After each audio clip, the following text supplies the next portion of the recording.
Yeah, I doubt myself.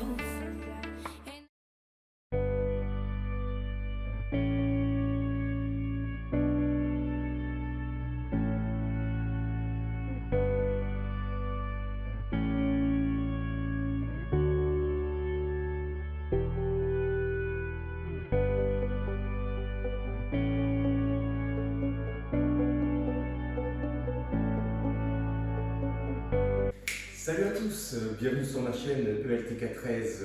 Écoutez, ça fait un moment qu'on ne s'est pas vu.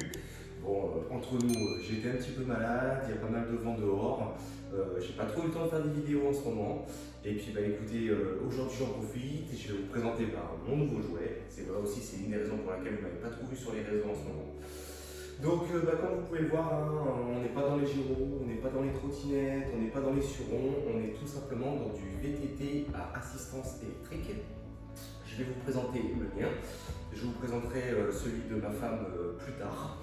Alors, on va commencer donc un VTT assistance électrique. On va commencer d'abord par le commencement. Ce n'est pas une moto électrique, c'est-à-dire que vous êtes obligé, entre guillemets, de pédaler pour être assisté.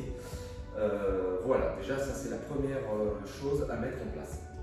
Alors, là nous sommes en présence d'un VTT assistance électrique donc de marque Moustache. C'est une marque française pour l'assemblage et pour la création des cadres. Tout n'est pas fabriqué en France. Voilà, donc je vais vous faire le tour du vélo. Donc on va commencer côté gauche et après on fera évidemment le côté droit.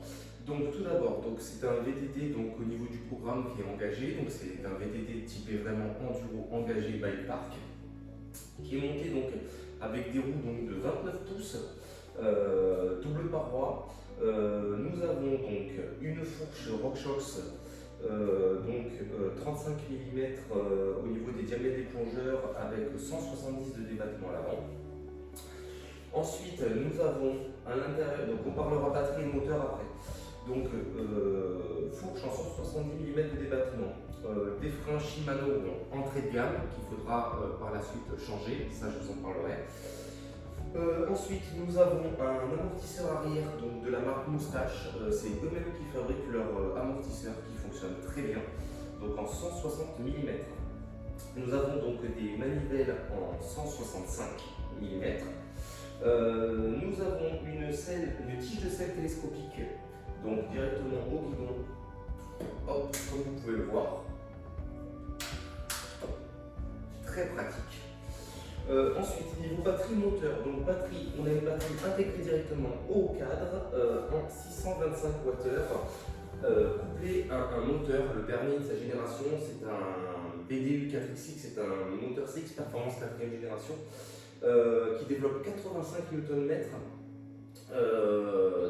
qui en gros vous fait grimper aux arbres grâce aux 4 modes intégrés dans la console. Je reviendrai tout à l'heure là-dessus.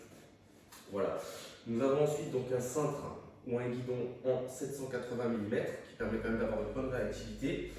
Voilà. Ensuite nous avons pareil frein arrière Shimano entrée de gamme. Pareil, ça aussi ce sera à changer. Les roues sont montées tubeless d'origine. Moi personnellement je les ai remontées en chambre à air hyper renforcée de descente pour éviter les crevaisons. Voilà. Nous avons pour paramétrer le mode, nous avons un display Purion sur celui-là, puisque c'est un Game 4. Alors c'est un Moustache Samedi Game 4, sachant que Moustache a fabriqué donc sur la même base de cadre plusieurs games en fonction des périphériques. Donc nous avons le Game 4 qui est l'entrée de gamme, le Game 6, le Game 8 et le Game 10. Là on est sur une année 2020. En 2021 pareil, 4, 6, 8, 10. Et à partir de 2022, ils ont décroché les PR, ils sont partis sur les impairs. Game 5, Game 7, Game 9, Game 11. Voilà. Les seules choses qui changent, c'est vraiment les périphériques. Toute la base en elle-même est identique. Donc sur celui-là, donc sur le Game 4, donc on a un display Purion de chez Bosch qui fait très bien le travail. Il y a plusieurs modes sélectionnables. Donc le mode marche à pied, le mode éco, le mode tour, le mode ILTB qui est un mode intelligent qui en fonction de comment vous appuyez sur les pédales vous donnera plus ou moins d'assistance, et puis un mode turbo. Voilà. Donc là, donc on a fait le tour, là la manette donc sur le cintre au niveau de la tige télescopique. On va retourner le vélo maintenant. Donc comme je vous disais, donc côté droit du vélo, on a une cassette 12 vitesses avec un dérailleur SRAM qui fait très bien le travail. Nous avons une chaîne renforcée Shimano et également vous avez un plateau donc en 34 dents. Alors sur le Game 4 il n'est pas narrow wide, par contre sur le Game 10, celui de ma femme que je vous présenterai plus tard, lui est en narrow wide. Après c'est une option que vous pouvez mettre après une fois que vous avez le vélo, etc. Voilà. Concernant les pédales ont déjà été changées parce que les pédales d'origine, elles n'ont aucun grip. Voilà, les pneus, donc ce sont des Maxxis Assegai. Pour les connaisseurs, donc c'est du Maxxis Terra en carcasse exo, c'est très très bon. Voilà, j'ai mis également un sabot aluminium parce que le sabot d'origine en plastique, il ne fait pas trop le taf. Je trouve qu'il ne protège pas suffisamment les ailettes du moteur. Voilà, là vous avez la petite serrure pour enlever la batterie si vous voulez charger la batterie directement chez vous. Et puis voilà, je pense qu'on a fait le tour. C'est une mécanique qui est relativement simple, du moins qui a fait ses preuves et il n'y a pas trop de prise de tête. Voilà. Donc comme vous pouvez le voir un petit peu de plus près, donc je vous disais des carcasses, donc, enfin des pneus Maxxis Assegai en carcasse Exo Maxxis Terra, ce qui se fait quasiment de mieux à l'heure actuelle en 29 pouces. Donc la cassette directement 12 vitesses, le dérailleur donc SRAM couplé à une chaîne renforcée. Hop là, les pédales, donc les petites pédales Fun que j'ai directement achetées, que j'ai upgradées avec des bons picots qui tiennent bien qui grippent bien les chaussures. Là donc le moteur Bosch directement bien protégé grâce au sabot de chez AVS Racing en aluminium. Là tout ce que vous voyez là, ce sont des protections de cadre par rapport aux éclats pour éviter qu'ils s'abîment de trop. Ça c'est l'amortisseur donc de chez Moustache, réglable, donc vous pouvez le mettre en fixe ou le mettre donc suspendu, qui fait très bien le taf, le Just Moustache en 160 mm. Là toujours des protections. Là la tige de selle télescopique de chez Moustache, réglable jusqu'à 175 mm. La selle Moustache. Voilà. Ensuite, nous avons donc la fourche RockShox, donc voilà, en 35 mm au niveau des plongeurs, 170 mm de débattement. Fixation donc de la roue avant en 15 par 110 boost. Donc comme je vous disais, donc le display Purion, donc pour l'allumer, appui court. Donc là, vous avez donc là, il y a 100% de la batterie. Là, le mode assistance est éteint. Le mode écho. Le mode tour, c'est-à-dire pour rouler légèrement assisté. Le mode IMTB, où là, c'est en fonction donc, de la façon dont vous pédalez, l'assistance vous donnera plus ou moins de puissance. Et le mode turbo, où là, le moteur est capable de développer jusqu'à 340% de votre pédalage. Voilà. Voilà, donc après, pour économiser la batterie, quand vous êtes en ville, vous pouvez mettre en mode éco et en mode tour. Après, quand vous êtes par exemple dans les singles, etc., vous pouvez vous mettre en mode tour ou en mode IMTB, comme ça vous n'avez plus rien à penser. Et quand vous avez une grosse montée ou que vous êtes fatigué, hop, vous vous mettez en mode turbo. Voilà. Très simple d'utilisation. Donc le cintre, comme je vous disais, en 780 mm, il est en alu sur le modèle Game 4. Il sera en carbone sur le modèle Game 10. Vous voyez, c'est bien marqué la Game 4.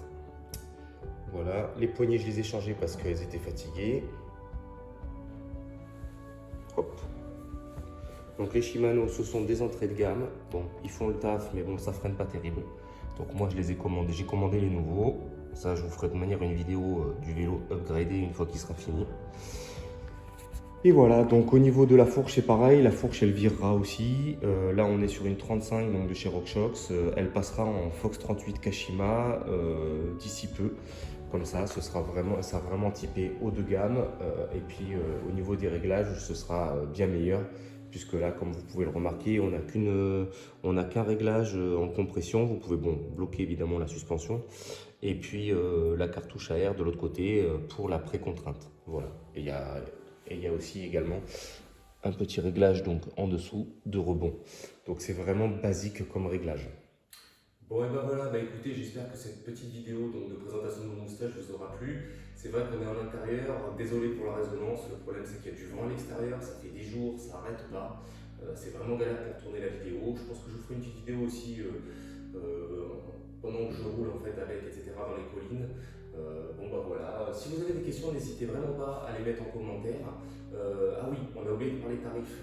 Donc au niveau donc, du marché neuf des VTT électriques moustache, sachez que ça démarre aux alentours des 5500 € et ça va jusqu'à quasiment 10 000 €.